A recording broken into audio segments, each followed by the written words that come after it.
Bismillahirrahmanirrahim. وَلْتَكُن مِّنكُمْ أُمَّةٌ يَدْعُونَ إِلَى الْخَيْرِ وَيَأْمُرُونَ بِالْمَعْرُوفِ وَيَنْهَوْنَ عَنِ الْمُنكَرِ وَأُولَٰئِكَ هُمُ الْمُفْلِحُونَ.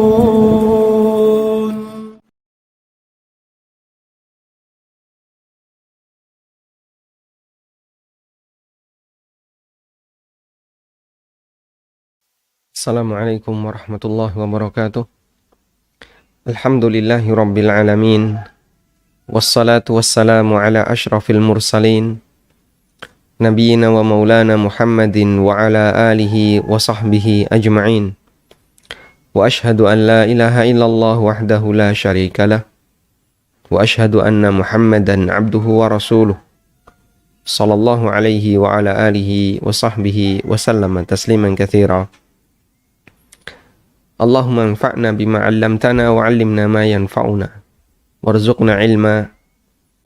Alhamdulillah, kita bersyukur kepada Allah Ta'ala. Kembali kita melanjutkan pelajaran rutin kita dengan membaca buku Ada Apa Dengan Riba. Dan di kesempatan kali ini kita akan membahas tentang bagaimana cara syar'i menyelesaikan kredit di bank.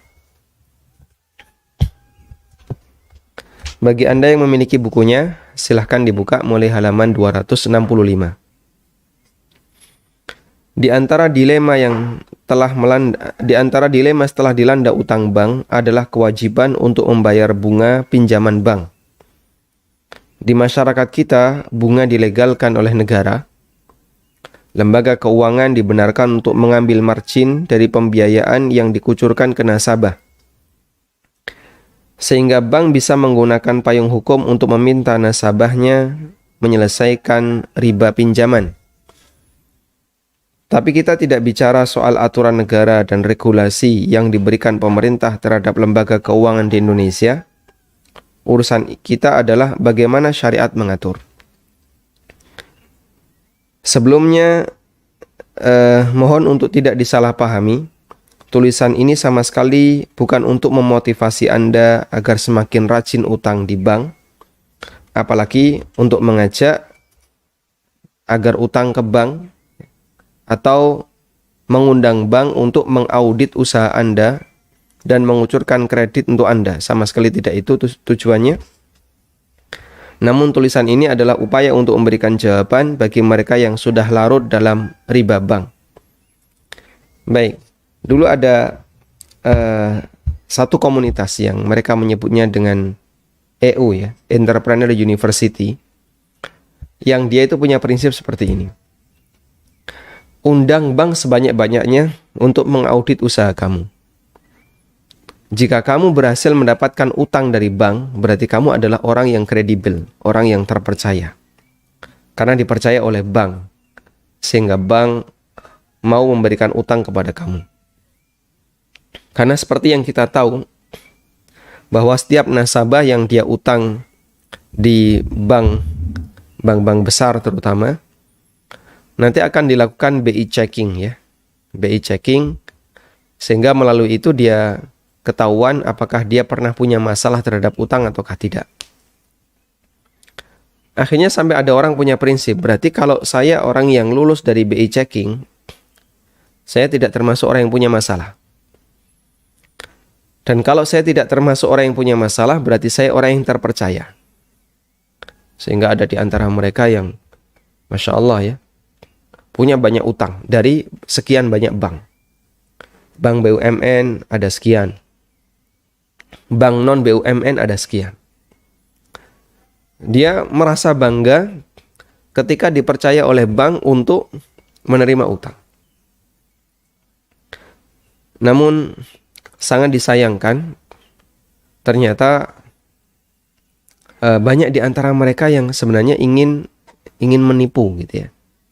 Sehingga dia tidak mau bayar dan bahkan sampai nunggak dalam jumlah yang sangat besar. Korbannya cukup banyak ini. sampai pendirinya atau pemimpin komunitas itu dipenjara. Baik, barangkali Anda sudah sering mendengar ceritanya. Dan saya pernah ketemu dengan beberapa korbannya, lalu dia sampaikan tentang bagaimana tahapan penyelesaian utang miliaran tapi bisa menghilangkan bunganya. Baik, kita akan bahas satu demi satu di sini terkait hakikat transaksi KPR di bank. Baru nantinya Anda bisa kembangkan untuk beberapa bentuk kredit yang lain, karena yang paling banyak adalah KPR. Terkait penyelesaian kredit di bank untuk KPR, sebenarnya apa sih hakikat transaksi KPR antara nasabah dengan bank? Lalu mengapa disebut sebagai transaksi riba? Mari kita simak lebih dekat skema KPR bank terlebih dahulu. Kita akan lihat urutan pengajuan KPR. Yang pertama, nasabah cek lokasi. Cek lokasi perumahan. Jika minat, dia datang ke developer, menyerahkan berkas-berkas seperti KTP, KK, NPWP, dan seterusnya. Jika memenuhi kriteria kelayakan, bayar DP dengan persentase sesuai kesepakatan. Dan DP itu dibayarkan ke developer. Selanjutnya, pengajuan KPR ke bank dan dilakukan BI checking. Kemudian dilakukan verifikasi. Jika semua memenuhi, terbit SP3K, yaitu surat persetujuan KPR. Kemudian nasabah, developer, dan bank bertemu. Nasabah, developer, dan bank bertemu. Dilakukan transaksi KPR di depan notaris. Lalu bank membayar tunai dana senilai harga rumah ke developer. Selanjutnya yang terakhir adalah nasabah mengangsur KPR ke bank. Baik.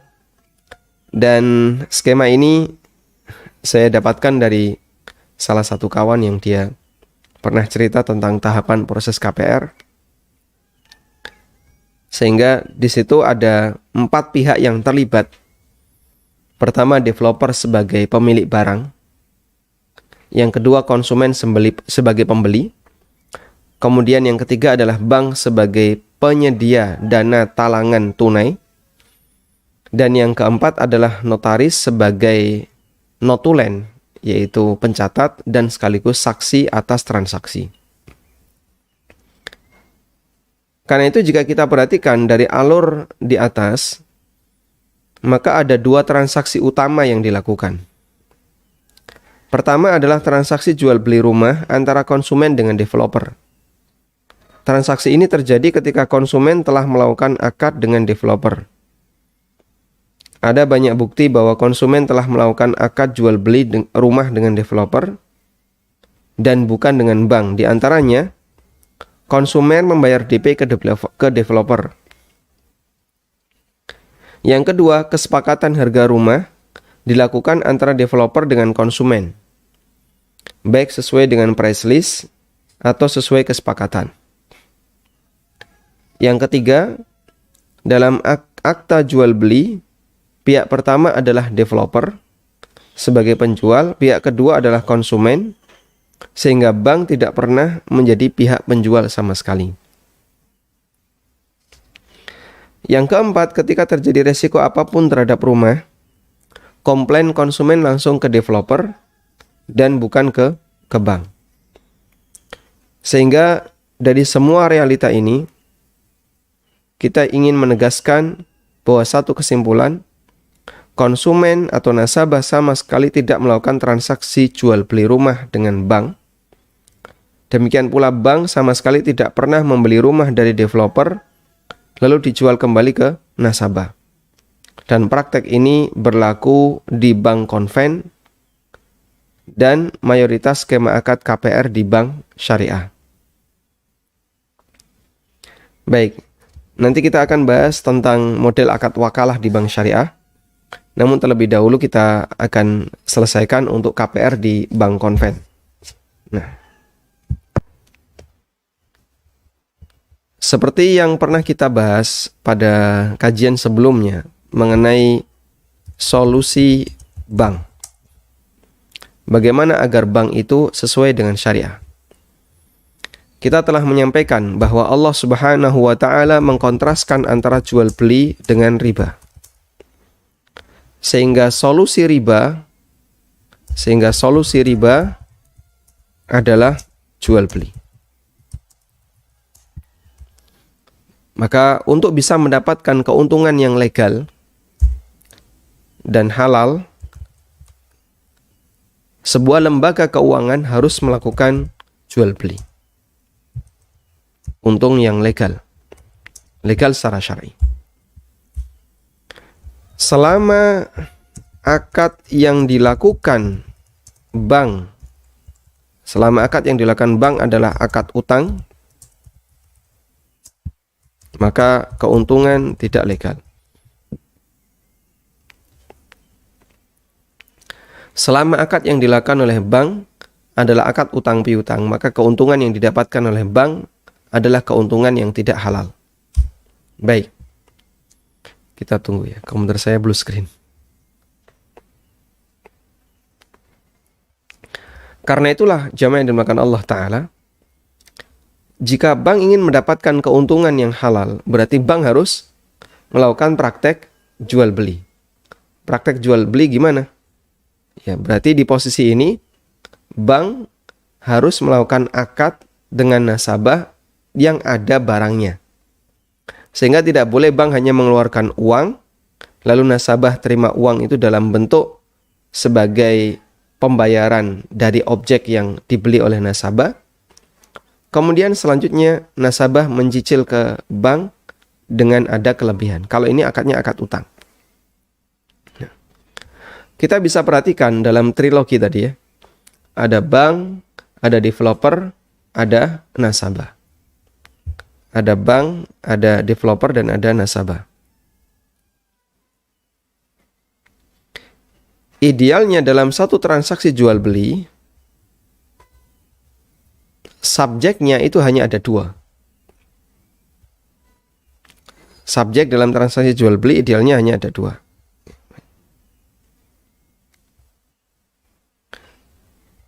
Selama akad yang dilakukan bank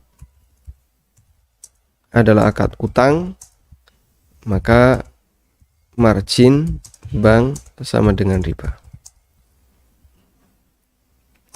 Ini kaidah yang kita miliki. Selama akad yang dilakukan oleh bank adalah akad utang, maka berarti margin yang didapatkan oleh bank adalah riba. Saya ulang bagian ini ya. Baik, ditunggu untuk bisa tampil.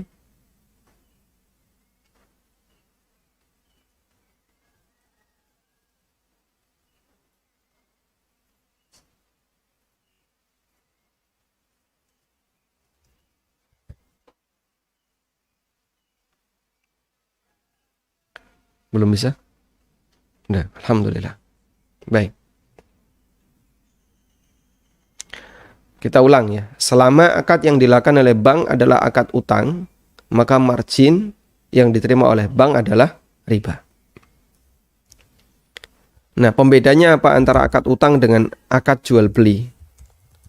Perbedaan yang paling mendasar kemarin antara akad utang dengan akad jual beli adalah dilihat dari objeknya.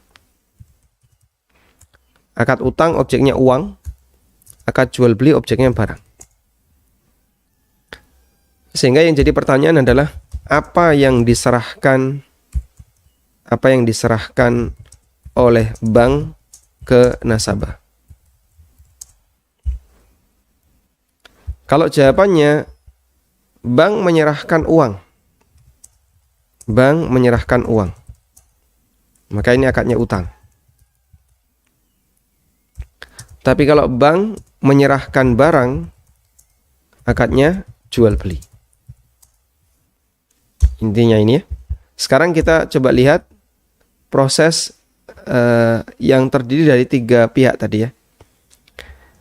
Dalam jual beli, subjek ada dua. Penjual dan pembeli. Sudah? Tidak boleh ada subjek ketiga, pihak ketiga. Jika ada pihak ketiga, maka dia harus menjelma menjadi penjual atau jadi pembeli. Kok bisa, Pak? Karena yang namanya jual beli kan terdiri dari penjual dan pembeli. Pihak ketiga ini sebagai apa? Jika ada pihak ketiga, berarti dia harus menjelma menjadi penjual atau pembeli. Sebab keberadaan pihak ketiga yang nggak jelas ini, jika dia dapat untung, sementara dia tidak berada di pihak penjual maupun tidak berada di pihak pembeli, dan bukan sebagai penjual atau pembeli, maka transaksi kita bisa pastikan dia dapat untung dari transaksi utang. Ya.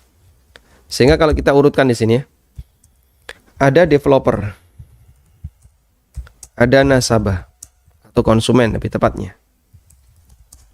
Kemudian ada bank. Nah, sekarang Anda bisa perhatikan kondisi developer atau posisi developer sebagai penjual, dia pemilik rumah. Konsumen sebagai pembeli yang butuh barang. Pertanyaannya, bank sebagai apa dia? Banknya sebagai apa? Padahal tadi kita sudah sampaikan, dalam transaksi jual beli harus ada dua subjek, penjual dan pembeli. Jika ada pihak ketiga, maka dia harus merapat ke salah satu subjek, entah penjual atau pembeli. Sudah?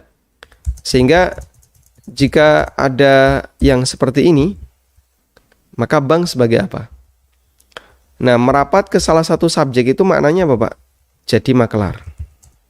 Jadi wakil salah satu. Sehingga bank bisa jadi wakil penjual, bisa juga jadi wakil pembeli. Bahasa lainnya jadi makelar.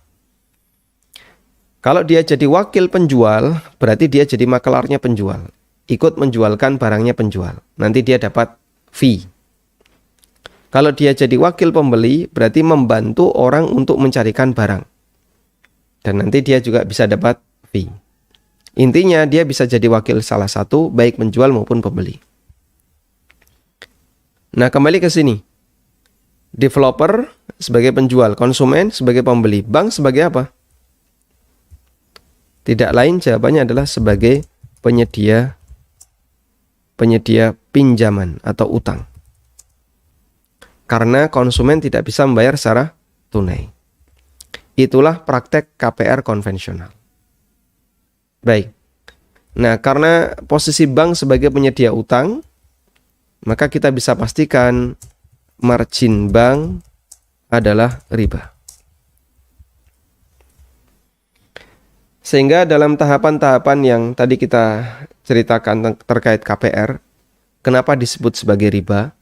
Karena bank tidak melakukan akad jual beli, tapi yang dilakukan oleh pihak bank adalah akad utang piutang. Karena itu di dalam KPR hakikatnya ada dua akad. Dalam skema KPR hakikatnya ada dua akad. Akad yang pertama adalah akad jual beli, dan ini terjadi antara developer dengan konsumen. Dan ini terjadi lebih awal. Ditandai dengan apa? Ini terjadi lebih awal. Artinya sebelum ada keterlibatan bank. Yang kedua, ditandai dengan adanya DP. Yang ketiga, AJB terjadi antara developer dengan konsumen, dengan nasabah, dan tidak ada AJB dengan bank. Kemudian segala komplain ke developer dan seterusnya. Itu semuanya menunjukkan bahwasanya jual beli dilakukan antara developer dengan konsumen. Kemudian akad yang kedua adalah akad utang. Akad utang piutang. Dan ini terjadi antara pihak bank dengan konsumen. Dan dari sini muncul belakangan artinya setelah developer dan konsumen melakukan deal-dealan akad dan bahkan sudah bayar DP. Yang kedua, bank mendapatkan margin sesuai suku bunga. Sesuai besaran suku bunga. Sehingga Anda bisa perhatikan bahwa harga dari KPR itu mengikuti harga dari pokok harga rumah. Sehingga misalnya ada orang beli rumah harganya 500 juta. Lalu ketika dia bayar KPR, berapa nanti dia harus bayarkan ke bank? Dia sesuai dengan suku bunga bank. Sesuai dengan suku bunga bank. Ya, misalnya bank di situ menetapkan berdasarkan kesepakatan atau aturan yang kami miliki, bunganya misalnya 10% atau 9,5% atau sekian persen sesuai dengan aturan yang dimiliki oleh bank, dan nasabah tidak bisa menawar seperti ini. Sehingga itu sudah menjadi ketetapan bank, artinya tidak ada tawar-menawar jual beli di sana. Baik. Nah, margin 9,5% atau sekian persen yang dimiliki oleh bank itu adalah margin yang riba. Wallahu a'lam. Baik, sekarang kita akan membahas KPR Bank Syariah. Kita akan bahas KPR Bank Syariah. Di footnote saya sebutkan, menurut Bank Syariah, mereka mewakilkan wakalah untuk nasabah agar membayar DP ke developer.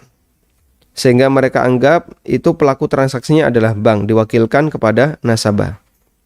Tentu saja alasan ini tidak berlaku dengan pertimbangan. Yang melakukan kesepakatan harga jika terjadi tawar-menawar adalah nasabah dan bukan bank. Padahal yang namanya wakil, mereka tidak berani menentukan deal harga tanpa ada perintah dari yang menyuruh atau yang mewakilkan. Yang alasan yang kedua, bagian dari tradisi bank, mereka akan melayani nasabahnya sampai tuntas sebagai fasilitas yang diberikan oleh bank untuk nasabah. Tapi di sini aneh, bank justru minta nasabah untuk menjadi wakil bank. Lalu kemana karyawan bank? Seharusnya kan mereka yang melayani nasabah, tapi ini malah nyuruh nasabah untuk menjadi wakil bank.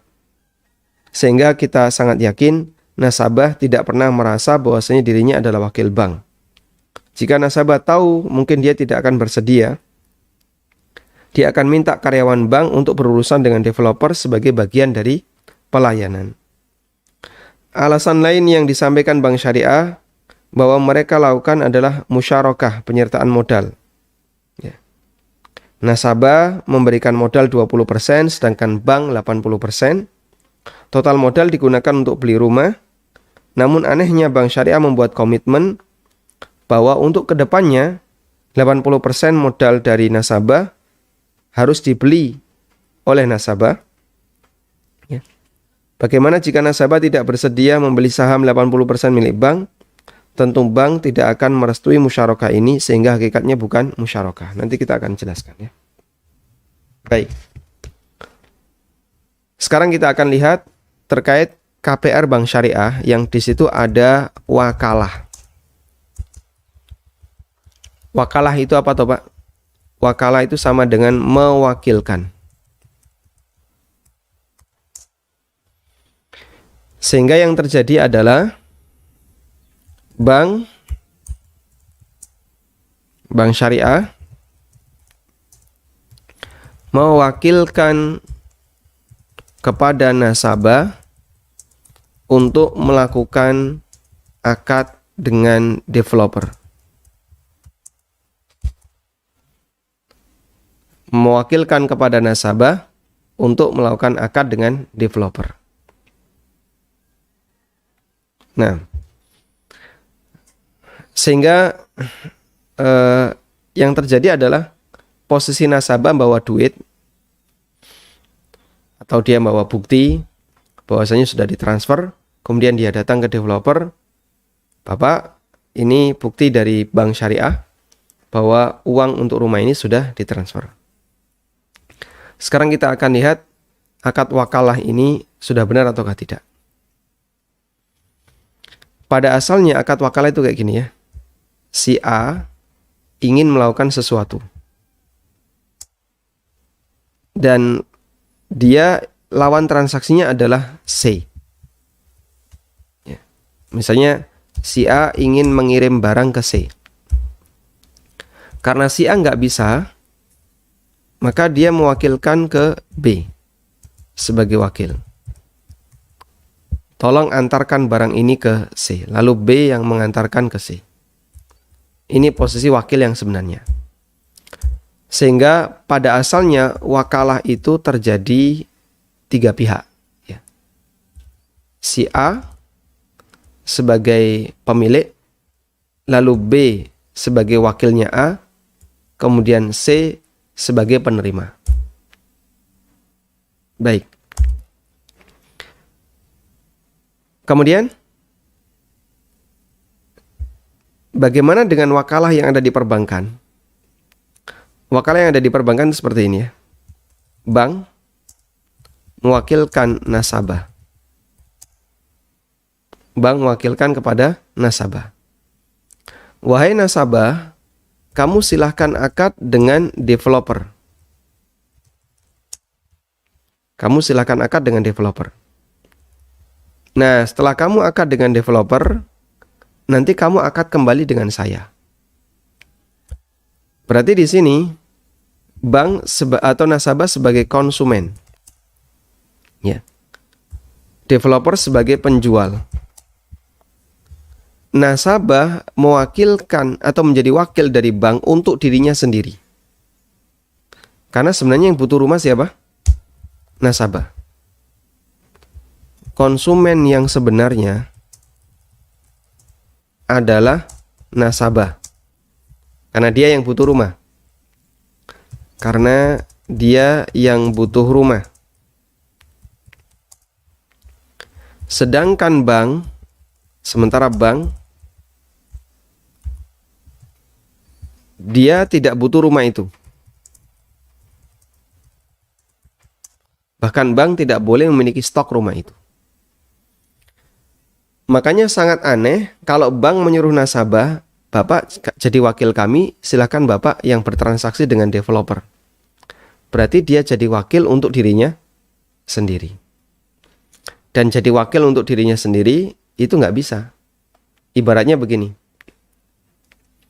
Si A mau nikah, begitu ya. Lalu dia disuruh oleh seseorang.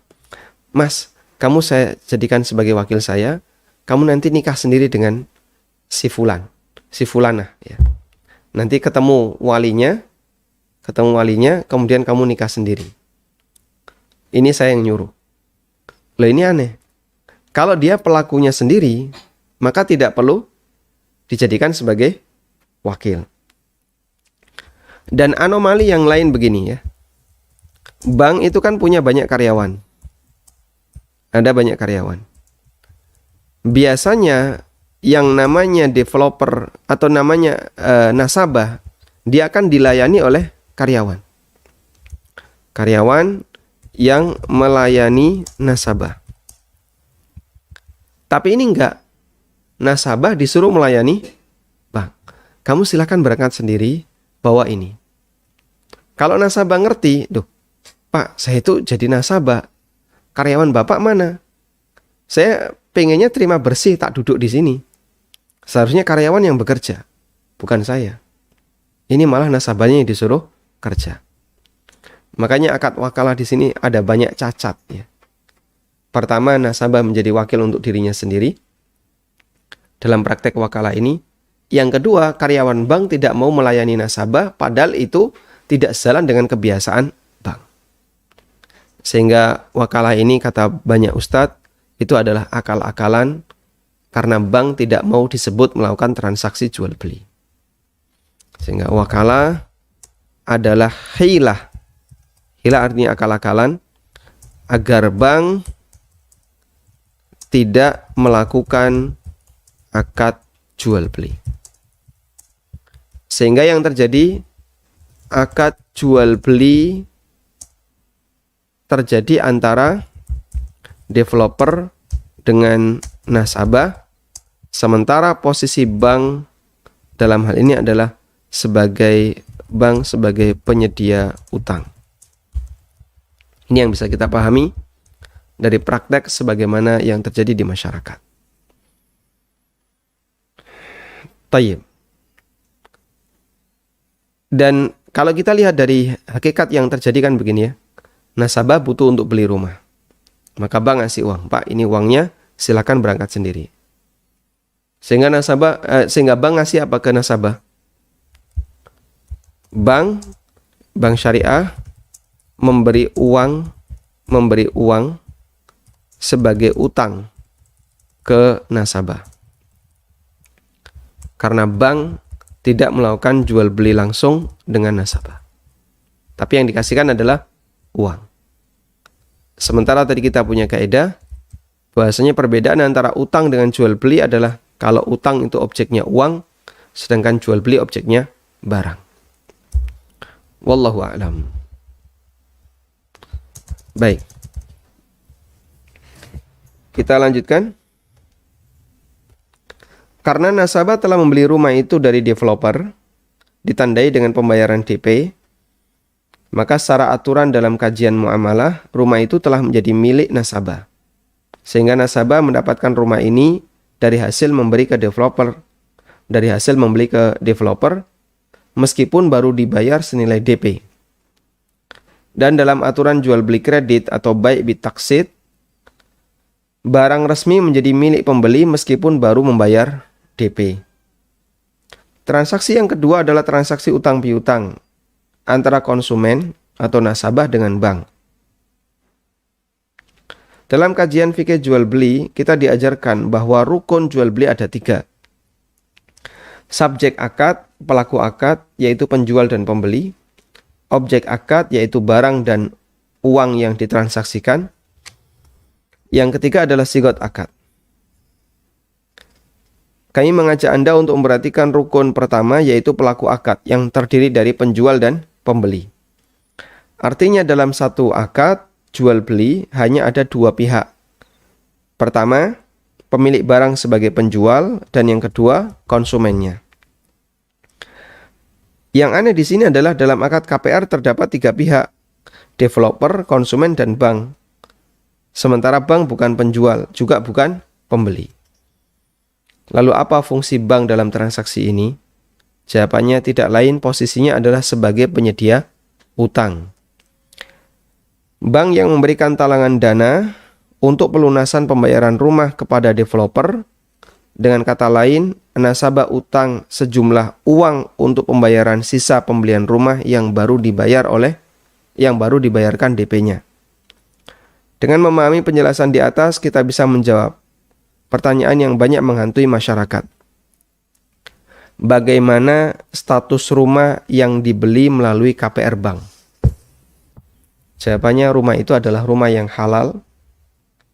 Pemilik atau nasabah berhak untuk memanfaatkannya karena rumah itu didapatkan dari hasil jual beli, bukan dari transaksi riba. Sehingga saya mengulang kesimpulan tadi ya. Ada 3 akad yang terjadi atau 2 akad yang terjadi. Kita ulang di sini ya. Ada 3 pihak, developer, konsumen, dan bank. Dari 3 pihak ini, akad yang terjadi ada 2. Pertama, akad jual beli, dan itu terjadi antara developer dengan konsumen. Yang kedua adalah akad utang piutang, dan itu terjadi antara bank dengan konsumen. Baik. Berarti pertanyaannya begini. Konsumen mendapat rumah dengan cara apa? Jawabannya apa? Konsumen mendapatkan rumah dengan cara hasil jual beli. Konsumen mendapatkan rumah dari hasil jual beli. Jual beli itu halal atau haram? Halal. Berarti rumah itu adalah hak konsumen secara legal. Baik. Terus bagaimana dengan akad utangnya? Coba kita lihat di sini. Lalu bagaimana dengan utang bank? Inilah yang menjadi masalah dalam skema KPR. Ada keterlibatan transaksi riba, yaitu utang piutang antara bank dan nasabah yang ada bunganya, ada ribanya. Dalam transaksi ini melibatkan 4 pihak di atas, sehingga mereka semuanya termasuk pelaku riba. Jadi untuk akad utangnya, uang yang digunakan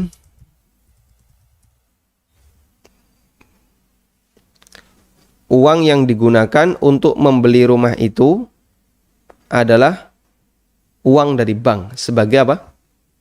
Sebagai uang utang. Uang yang digunakan untuk membeli rumah itu adalah uang dari bank sebagai uang utang. Lalu nanti nasabah harus bayar lebih. Sehingga dalam transaksi yang tadi kita sebutkan melibatkan 4 pihak di atas, mereka semuanya termasuk pelaku transaksi riba. Bank sebagai pemakan riba, nasabah yaitu konsumen sebagai pemberi makan riba, kemudian developer sebagai saksi terhadap transaksi riba, dan notaris sebagai pencatat sekaligus sebagai saksi atas transaksi riba. Dan mereka berempat ini mendapatkan ancaman laknat dari Nabi SAW, sebagaimana yang disebutkan dalam hadis dari Jabir bin Abdullah, la'ana Rasulullah SAW akilar riba wa mukilahu wa katibahu wa syahidai wa qalahum sawa. Rasulullah SAW melaknat pemakan riba, yang memberi makan riba, yang mencatat, dan 2 saksinya. Dan dalam satu meja transaksi KPR tadi, ada developer, ada bank, ada nasabah, dan ada notaris. Maka posisi bank sebagai pemakan riba, konsumen sebagai pemberi makan riba, kemudian developer ikut hadir di situ dan menyaksikan transaksi, dia sebagai saksi riba, notaris sebagai saksi keabsahan akad tidak melanggar undang-undang negara, sehingga dia juga saksi yang kedua, dan sekaligus sebagai notulen, sebagai pencatat akad. Maka lengkap 5 orang itu yang disebutkan oleh Jabir bin Abdullah dalam hadis yang diriwayatkan oleh Muslim. Rasulullah SAW melaknat orang yang makan riba, yang memberi makan riba, yang mencatat, dan 2 saksi. Meskipun demikian, transaksi kedua ini tidak mempengaruhi transaksi yang pertama. Artinya keberadaan utang riba tidak menyebabkan jual beli rumah itu jadi batal. Sehingga jual beli rumah antara developer dengan nasabah tetap sah. Baik, selanjutnya untuk melihat lebih dekat bagaimana status pinjaman uang dari bank, kita perhatikan catatan berikut. Status uang pinjaman bank. Jika ada orang yang meminjam uang di bank dari sudut pandang nasabah, hakikatnya dia tidak mengambil uang riba, namun dia mengambil uang dari pihak yang melakukan transaksi riba. Kita kasih ilustrasi. Di masa awal Nabi SAW hijrah ke Madinah, orang Yahudi menjadi penguasa ekonomi Madinah. Mereka mendominasi pasar di kota Madinah. Namun Nabi SAW dan para sahabat melakukan transaksi dengan mereka. Ada yang jual beli, dan Anda juga bisa pastikan ada juga transaksi utang piutang. Sementara salah satu di antara karakter orang Yahudi, mereka suka mengambil riba dan makan harta orang lain dengan cara yang batil. Allah ceritakan dalam Al-Quran, فَبِظُلْمٍ مِّنَ الَّذِينَ هَادُوا haramna 'alaihim thayyibatin uhillat lahum wa bisaddihim an sabilillahi katsira wa akhdhihimur riba wa qadnuhu anhu wa aklihim amwalan nasi bil batil. Disebabkan kezaliman orang-orang Yahudi, kami haramkan atas mereka untuk mengkonsumsi makanan yang baik yang dahulunya dihalalkan bagi mereka. Dan karena mereka banyak menghalangi manusia dari jalan Allah, dan disebabkan mereka makan riba, padahal sesungguhnya mereka telah dilarang. Dan karena mereka memakan harta benda orang lain dengan cara yang batil. Sebagaimana yang dijelaskan oleh Al-Mawardi, bahwa orang Yahudi mengetahui haramnya riba. Karena itu mereka tidak mempraktekannya antar sesama Yahudi. Namun mereka mempraktekannya dengan selain Yahudi. Sehingga ketika penduduk Madinah utang ke Yahudi, terkadang mereka menerapkan adanya riba. Yang jadi pertanyaan, ketika kaum muslimin berutang kepada Yahudi, mereka tidak disebut mengambil harta riba yang statusnya haram. Tapi mereka mengambil harta dari orang yang melakukan transaksi riba. Seperti Nabi SAW pernah utang gandum dari Yahudi. Dan beliau gadaikan baju perangnya, baju besinya. Dan apakah Nabi SAW mengambil harta ribanya Yahudi? Jawabannya tidak. Meskipun bisa jadi Yahudi itu punya pendapatan dari hasil riba. Sebagaimana yang diceritakan bahwa di akhir hayat Nabi SAW, beliau pernah membeli gandum dari orang Yahudi yang baru datang dari Syam. Namun mengingat ketika itu Nabi SAW belum memiliki uang tunai, beliau meminta agar dibayar beberapa hari kemudian. Sebagai jaminannya, beliau menyerahkan baju besinya untuk barang gadai. Aisyah radhiyallahu anha menceritakan, tuwfiya Rasulullah sallallahu alaihi wasallam wa dir'uhu marhunatun inda Yahudiyyin bi 30 sa'an min sya'irin li ahlihi. Ketika Nabi sallallahu alaihi wasallam wafat, baju perang beliau masih digadaikan kepada orang Yahudi sebagai pinjaman utang senilai 30 sok. 30 sok gandum untuk nafkah keluarganya. 30 sok itu berarti kalau 1 sok 3 kilo sama dengan 90 kilo. Jadi kurang dari 1 kintal.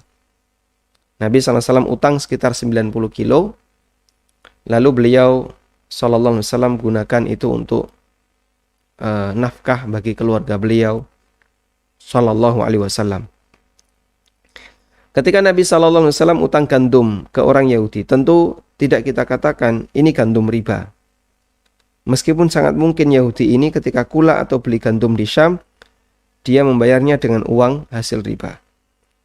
Demikian pula ketika seorang muslim pinjam uang di bank, uang yang dia terima adalah uang dari pihak yang melakukan transaksi riba. Sehingga bagi dia sebagai peminjam ini bukan uang riba. Meskipun bagi bank ada kemungkinan uang itu adalah uang riba. Ya. Insya Allah cukup jelas ya. Gambarannya begini. Saya punya tetangga seorang rentenir yang dia mendapatkan uang dari hasil membungakan utang. Kemudian suatu ketika saya utang dari rekening ini. Misalnya senilai 10 juta. Saya terima uang itu sebagai utang 10 juta. Ini uang riba atau uang utang? Jawabannya adalah uang utang. Kenapa kok uang utang? Karena saya utang dari rentenir ini, bukan saya membungakan uang dari rentenir ini. Terlepas dari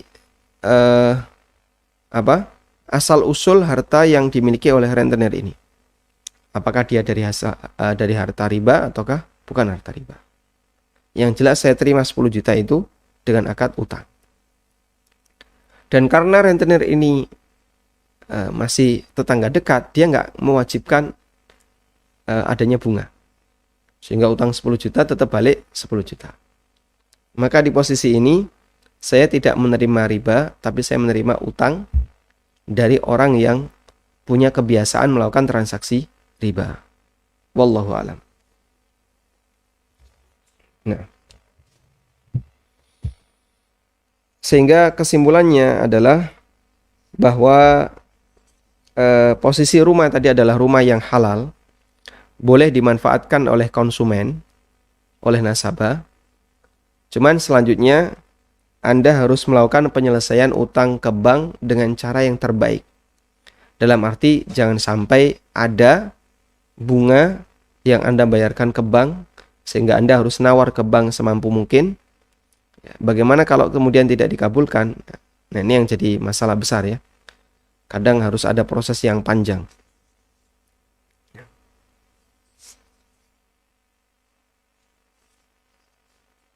Kemudian berikutnya, pembahasan yang tadi kita sampaikan, sekali lagi, bukan memotivasi pembaca untuk mencari pinjaman dari bank. Melakukan utang di bank berarti melakukan transaksi riba dengan bank.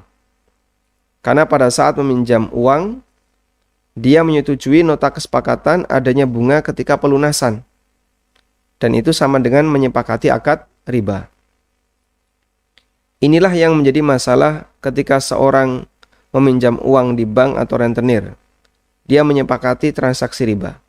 Meskipun riba itu belum tentu dia bayarkan saat dia menerima pinjaman.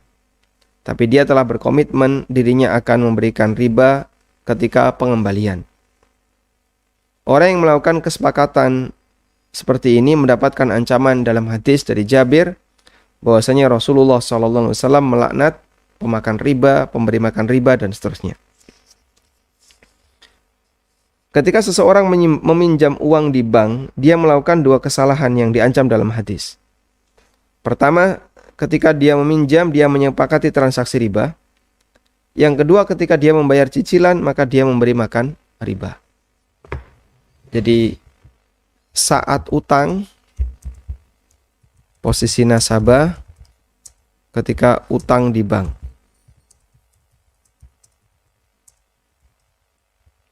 Saat utang, ini ada kesepakatan riba. Saat bayar cicilan, dia bayar riba. Karena seperti yang kita tahu ya, cicilan di bank itu sama dengan bayar pokok plus bunga. Sehingga kalau dia bayar cicilan, berarti dia juga bayar bunga atau bayar riba yang harus dia bayarkan ke bank.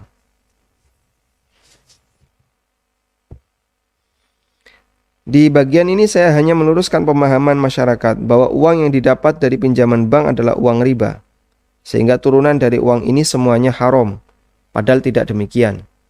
Posisi nasabah bukan makan riba, tapi dia memberi riba ke bank. Sehingga dia bukan pemakan riba, tapi dia pemberi makan riba. Contoh salah paham ini ya. Salah satu contoh pengaruh kesalahpahaman terkait pinjaman bank, ada seorang anak yang merasa resah dengan kehalalan nafkah yang diberikan ortunya karena orang tuanya berbisnis dengan modal dari bank. Si anak merasa harta orang tuanya dan semua hasil bisnis orang tuanya adalah riba karena modalnya dari pinjaman bank. Ini anggapan yang tidak benar. Keuntungan bisnis orang tuanya adalah dari hasil jual beli atau dari hasil bisnis dan bukan dari transaksi riba, sehingga penghasilan orang tuanya halal meskipun modal usaha orang tuanya dari utang bank. Yang kedua, ada banyak karyawan perusahaan, misalnya perusahaan manufaktur yang merasa resah dengan gajinya. Karena perusahaan tempat dia bekerja modalnya dari bank, sehingga dia merasa keuntungan perusahaan adalah riba, karena modalnya dari hasil pinjaman bank. Dan kita luruskan ini anggapan yang tidak benar. Keuntungan perusahaan adalah dari hasil penjualan produk dan bukan dari transaksi riba. Sehingga keuntungan perusahaan adalah halal. Yang ketiga, ada juga yang merasa bingung dengan status rumah KPR. apakah itu berarti rumah haram tidak boleh untuk ditempati dan juga tidak boleh dijual karena orang itu beli dengan dana pinjaman bank? Ini adalah anggapan yang tidak benar. Rumah itu dia dapatkan dari hasil membeli ke developer, sehingga rumah itu adalah rumah yang halal meskipun uang yang digunakan adalah uang dari utang di bank.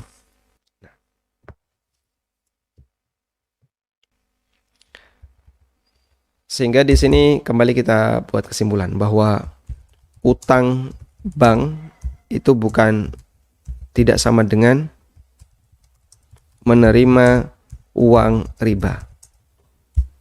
Karena posisi nasabah itu yang membayar bunga. Sehingga nasabah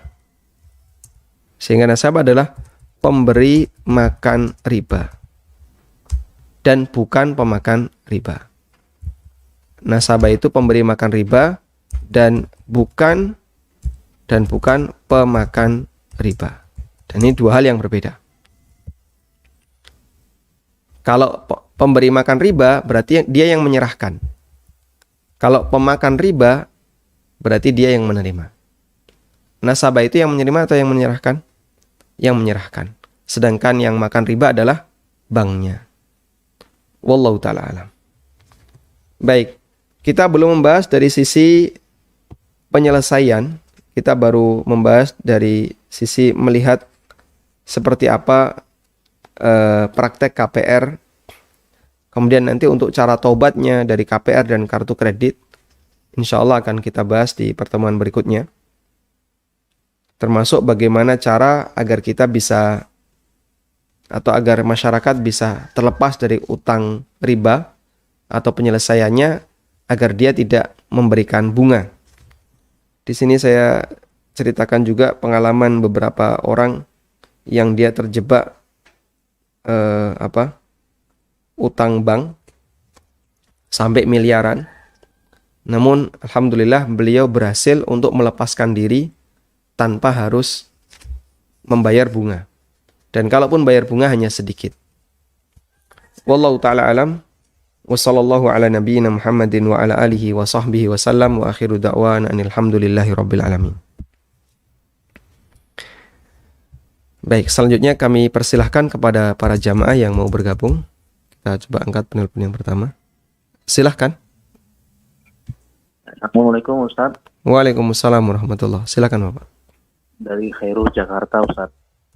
Izin bertanya Ustaz, jadi yang pertama bagaimana cara kita untuk bisa mengembalikan barang perusahaan yang terbawa oleh kita atau yang kita ambil dari perusahaan yang sudah bertahun-tahun yang lalu Ustaz. Kemudian ada insentif dari perusahaan dari proyek yang dilakukan dari perusahaan. Dari proyek ini kita dapat insentif Ustaz. Nah, insentif itu saya tidak laporkan ke perusahaan Ustaz. Jadi apakah itu bagaimana cara mengembalikannya Ustaz? Yang kedua Ustaz, bisa diulang Bapak, bisa diulang. Dana insentif gimana tadi? Ya, insentif ini didapatkan dari proyek perusahaan Ustaz. Tapi saya tidak laporkan ke perusahaan Ustaz. Tuh. Jadi apa yang harus saya lakukan? Apakah langsung mengembalikan atau bagaimana Ustaz? Baik. Yang kedua Ustaz, masalah KPR Ustaz. Saya memiliki KPR di bank syariah.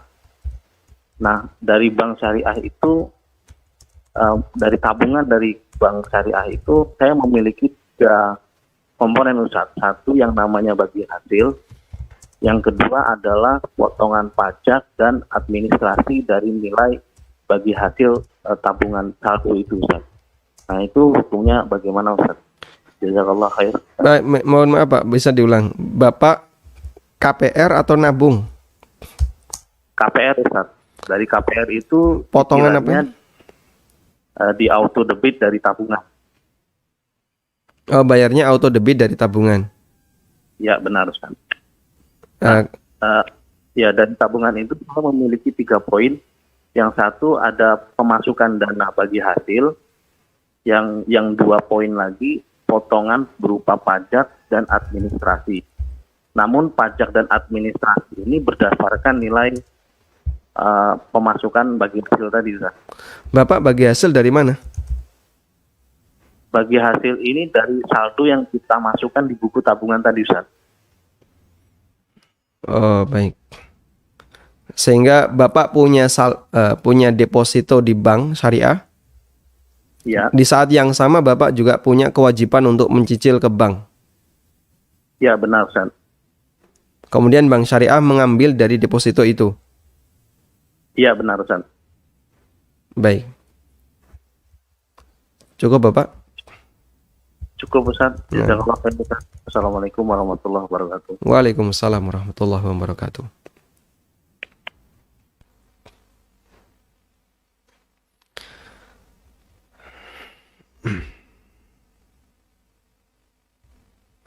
Ada sebuah hadis.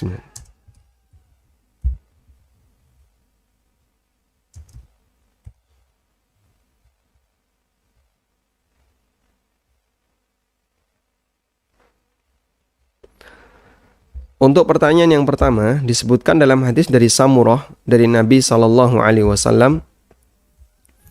Nabi sallallahu alaihi wasallam bersabda, "Alal yadi ma akhadat hatta tuaddiya." Kewajiban orang yang membawa harta orang lain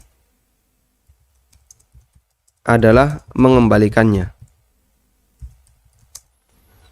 Dan ini kaidah yang cukup mudah untuk kita pahami. Karena itu jika kita membawa harta orang lain, maka wajib bagi kita untuk mengembalikannya. Hadisnya diriwayatkan oleh Abu Dawud, At-Tirmidzi, Imam Ahmad, dan yang lainnya. Karena itu jika Anda membawa barang milik PT, meskipun sudah bertahun-tahun, Anda berkewajiban untuk mengembalikan barang itu ke PT, ke perusahaan. Demikian pula ketika Anda mendapatkan insentif dari sebuah proyek yang diselenggarakan oleh perusahaan, sementara Anda tidak halal untuk menerimanya, maka kewajiban Anda adalah mengembalikan nilai insentif itu ke perusahaan. Sehingga tugas Bapak untuk mengembalikan ke perusahaan mengenai bagaimana prosedurnya, nanti Bapak bisa tanyakan kepada pihak perusahaan bagaimana cara yang paling tepat, prosedur yang paling tepat untuk pengembalian barang dan insentif ini. Kalau misalnya ada kekhawatiran, bagaimana kalau nanti perusahaan malah memperkarakan ini ke hukum, gitu.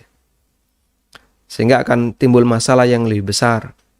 Karena bisa sampai pada ranah hukum dan mungkin Anda dianggap sebagai pelaku tindak kriminal.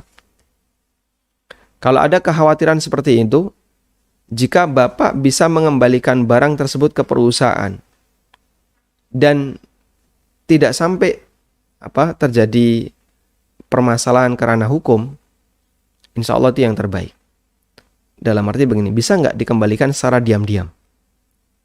Dan perusahaan memahami ketika barang itu dikembalikan, itu adalah barang mereka dan akan mereka gunakan. Kalau bisa seperti itu silahkan. Saya kasih contoh seperti ini ya. Ada orang yang tanya kepada saya, dia pernah mencuri barang milik polisi. Terus dia bingung, ini gimana cara mengembalikannya?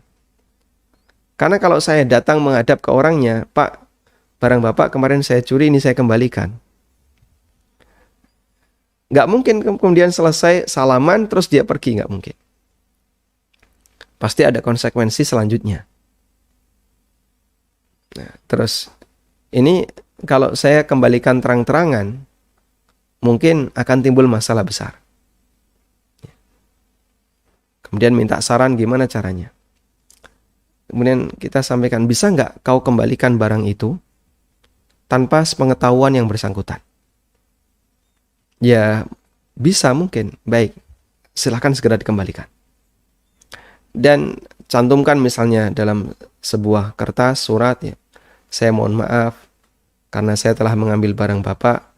Semoga Bapak tidak nuntut di akhirat. Dan barang dikembalikan melalui kurir.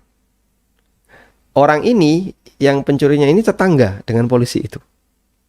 Akhirnya dikembalikan melalui kurir. Nah, kalau itu bisa dilakukan, begitu polisi ini menerima barang tersebut, dalam pikiran dia yang penting barangnya kembali. Nah, selanjutnya kalau ada surat permohonan maaf, apakah nanti dimaafkan ataukah tidak, itu urusan belakangan. Yang jelas di posisi ini dia sudah mengembalikan barang itu. Ya, meskipun ini bukan solusi utama, saya anggap ini bukan solusi utama. Solusi utamanya datang menghadap lalu minta maaf. Cuman kalau itu bisa menimbulkan madharat yang lebih besar, baru dipakai solusi yang kedua ini. Karena itu Anda bisa minta pertimbangan kepada pihak yang kira-kira bisa memahami masalah Anda ini, enaknya bagaimana, cara yang paling tepat agar tidak menimbulkan madharat yang lebih besar. Sehingga Bapak bisa kembalikan barang itu tanpa harus diperkarakan di pengadilan, sehingga Anda menyelesaikan tanggung jawab Anda sebagai orang yang mengambil barang orang lain, dan selanjutnya pihak perusahaan bisa menerima dengan baik. Kemudian yang kedua, terkait KPR Bank Syariah. Dari apa yang Anda sampaikan, sebenarnya ini lebih kepada masalah teknis pembayaran.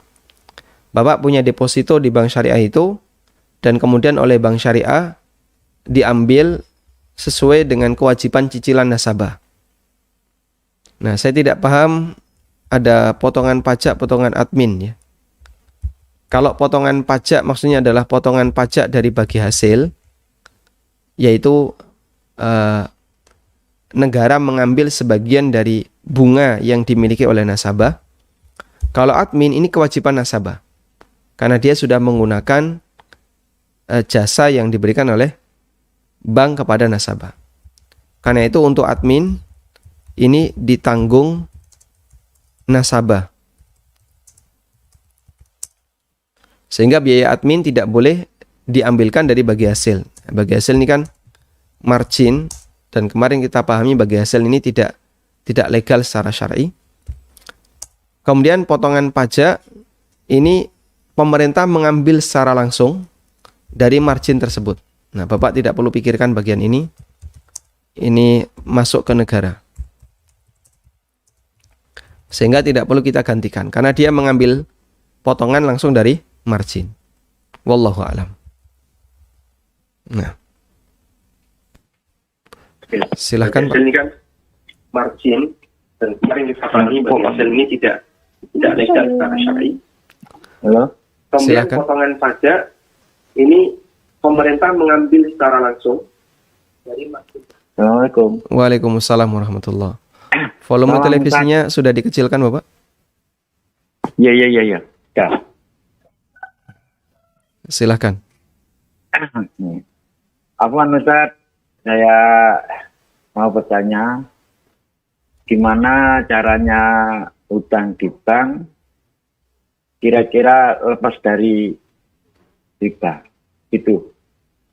Bagaimana caranya Gimana caranya utang di bank? utang di bank tanpa terhindar dari riba. tanpa membayar riba? Nggak terhindar dari riba. Terhindar dari riba. Iya. Baik,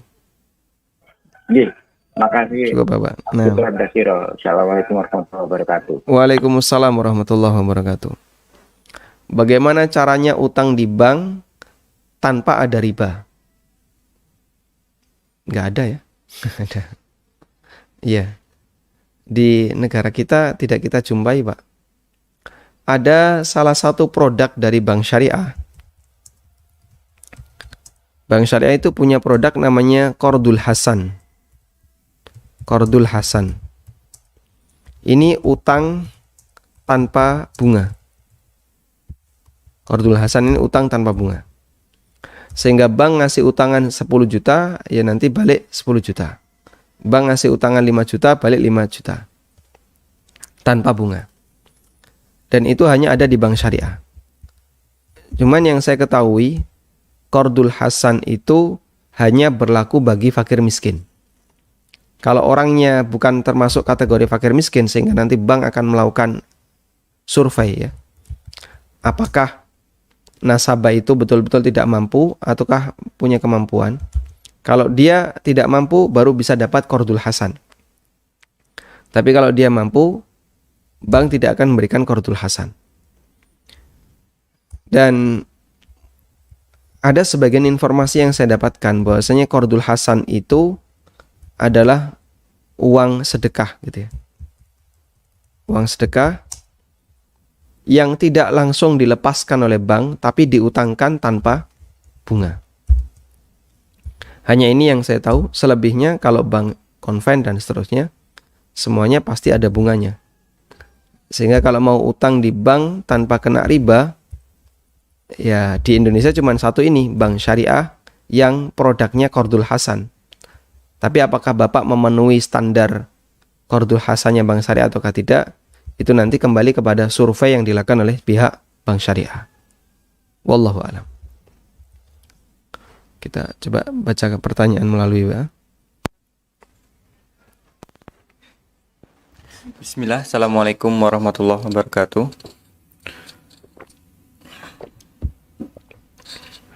Ustadz izin bertanya, saya pernah punya hutang, mau melunasi orangnya pergi sampai sekarang tidak ketemu. Terus bagaimana saya cara melunasinya? Dan beliau membawa barang jaminan kami. Waalaikumsalam warahmatullahi wabarakatuh. Bagaimana cara melunasi utang sementara orangnya tidak ketemu?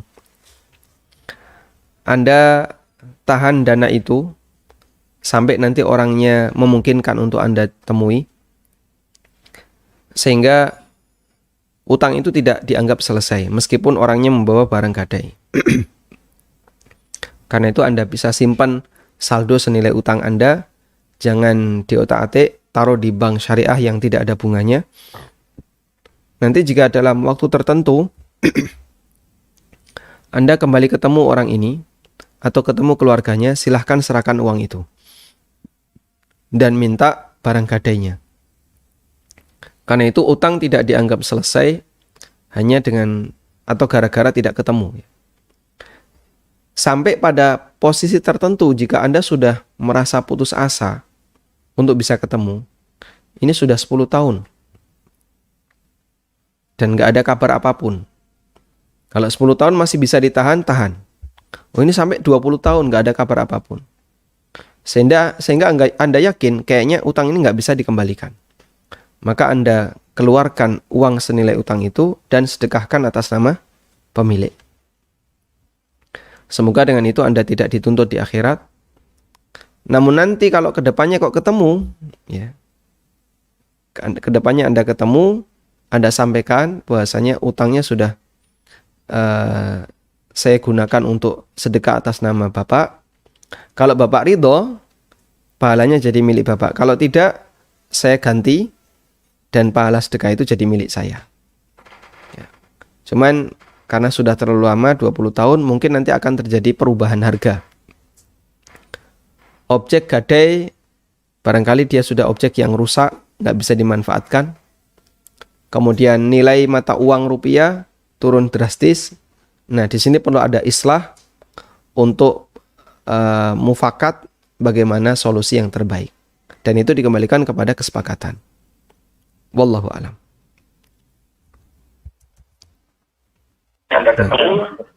Silakan. Assalamualaikum. Waalaikumsalam warahmatullahi. Baik. Saya ada pertanyaan. Volume televisinya dikecilkan dulu, Bapak. Oke. Udah, Ustaz. Baik, silahkan. Ini Ustaz, hukum harta gono gini, Ustaz. Ini masalahnya sepertinya tidak ada titik temu secara kekeluargaan atau saling ridho nih, Ustaz. Itu gimana hukumnya kalau kita ngikutin hukum di negeri ini, Ustaz? Apakah hukum itu hukum syari atau enggak ya, Ustaz? Sebentar, Pak. Bagian terakhir Bapak tidak jelas suaranya. Bisa jadi diulang. sepertinya harta gono gini ini tidak ada titik temu nih, nggak bisa secara kekeluargaan atau saling ridho nih. Salah satu pihak menempuh jalur hukum jadinya, Ustaz.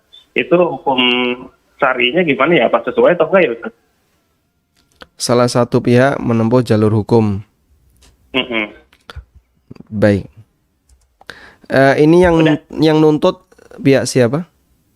Pihak dari suami, Ustaz. kebetulan pihak dari istri bekerja juga sih, jadi sama dua-duanya bekerja. Keduanya bekerja. Mm-mm. Kemudian? Ya, kemudian terjadi perceraian, baru kemarin sih ya Cerai. Ustaz ya, sudah talak 3 ya. Sekarang lagi ribut masalah harta gono gini Ustaz. Baik. Ya. Itu aja sih Ustaz. Syukran Ustaz, jazakallahu khair Ustaz. Wa jazakumullah khairan. Bagaimana kalau gono gini tidak selesai kemudian maju ke pengadilan? Ya, kalau maju ke pengadilan nanti uangnya akan tercecer di mana-mana. Dan pasti akan rugi banyak. Karena harus membayari ini, membayari itu, dan seterusnya. Kalau kemudian maju ke pengadilan, sementara harta yang dimiliki tidak sampai tercecer di mana-mana, ya silahkan dilakukan.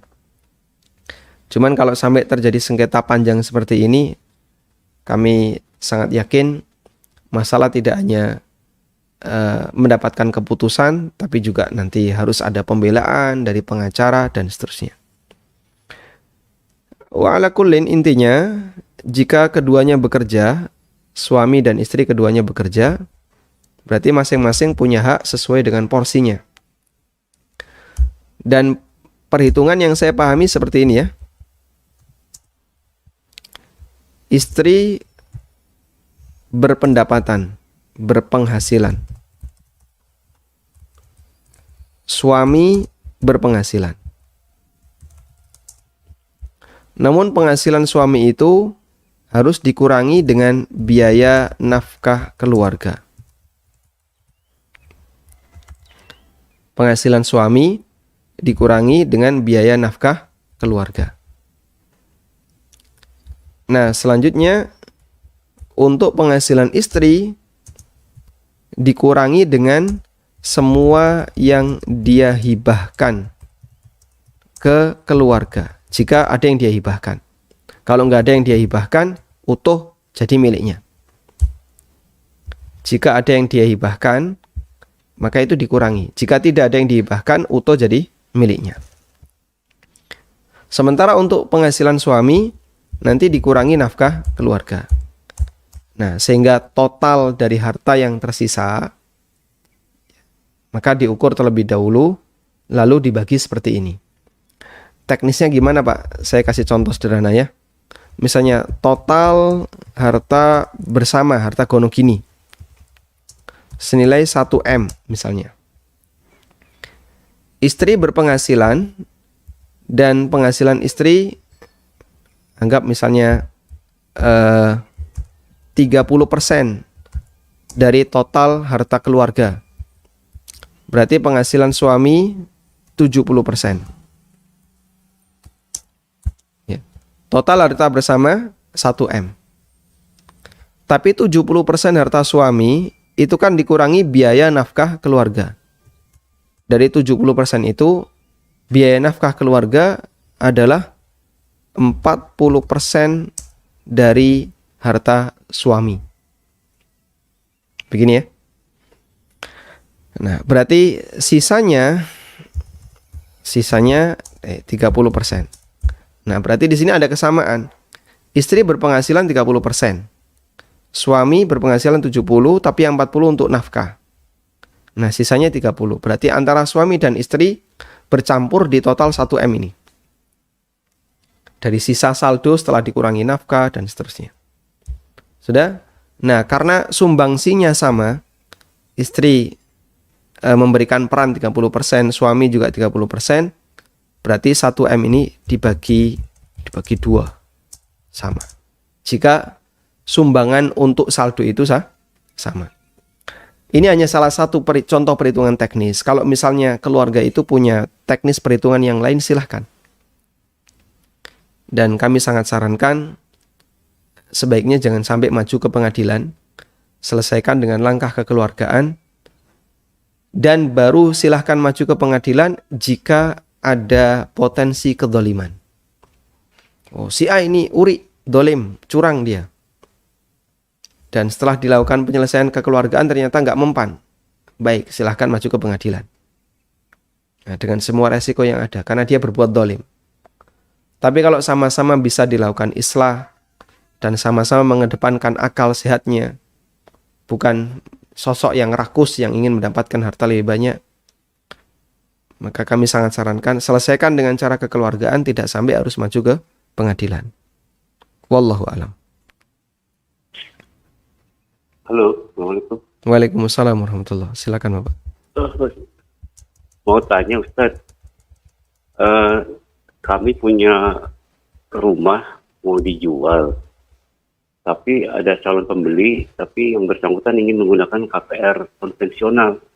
Bagaimana caranya supaya kami nggak terlibat atau transaksi ini jadi riba gitu, Ustaz? Itu sih, karena pihak bank ingin melakukan survei dan appraisal rumah kami. Begitu, Ustaz.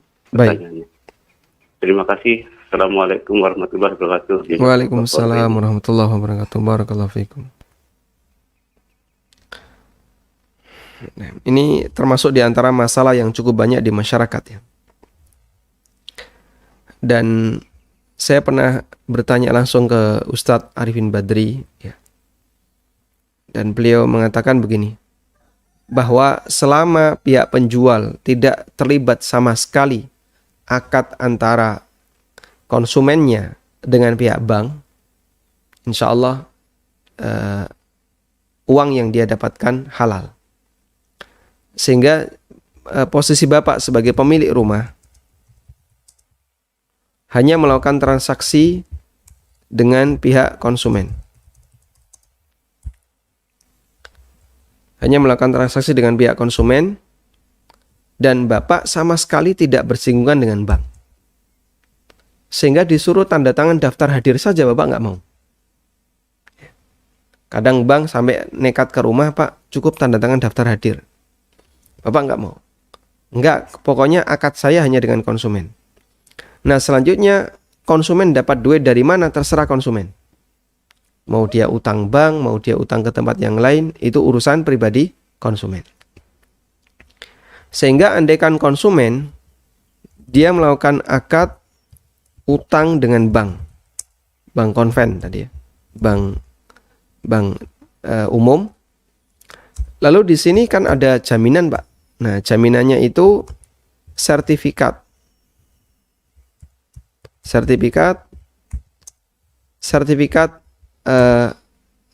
yang lain, bukan sertifikat rumah Bapak. Berarti kan itu urusan pribadi konsumen. Nah, setelah konsumen dapat uang itu dipakai untuk membayar ke Bapak sebagai pemilik rumah. Baru setelah itu ada serah terima sertifikat rumah. Berarti di sini Bapak sama sekali tidak melibatkan sertifikat pribadi Bapak untuk diserahkan ke bank. Nah, setelah sertifikat rumah diterima oleh konsumen, berikutnya konsumen mengganti sertifikat lain ini dengan sertifikat rumah Bapak, itu urusan konsumen. Karena akad Bapak dengan konsumen sudah selesai. Kalau bisa dilakukan tahapan seperti ini, insya Allah posisi Bapak tidak terlibat dalam transaksi riba, sehingga hukumnya uang yang Bapak dapatkan insya Allah halal. Namun kalau Bapak diminta untuk oleh konsumen diminta untuk serahkan sertifikat dulu, kemudian nanti Bapak terlibat dalam proses appraisal, kemudian juga bahkan tanda tangan daftar hadir, ya ini masuk dalam kategori ta'awun 'alal itsmi wal udwan, dan kami tidak menyarankan untuk metode seperti ini. Wallahu ta'ala alam, demikian yang bisa kita sampaikan. Semoga Allah Ta'ala membebaskan kita dari setiap jerat-jerat riba yang ada di lingkungan masyarakat kita. Wassallallahu ala nabiyyina Muhammadin wa ala alihi wa sahbihi wa sallam. Wa akhiru da'wana anilhamdulillahi rabbil alamin. Subhanakallahumma wa bihamdika asyhadu an la ilaha illa anta astaghfiruka wa atubu ilaik. Wassalamualaikum warahmatullahi wabarakatuh. ولتكن منكم أمة يدعون إلى الخير ويأمرون بالمعروف وينهون عن المنكر وأولئك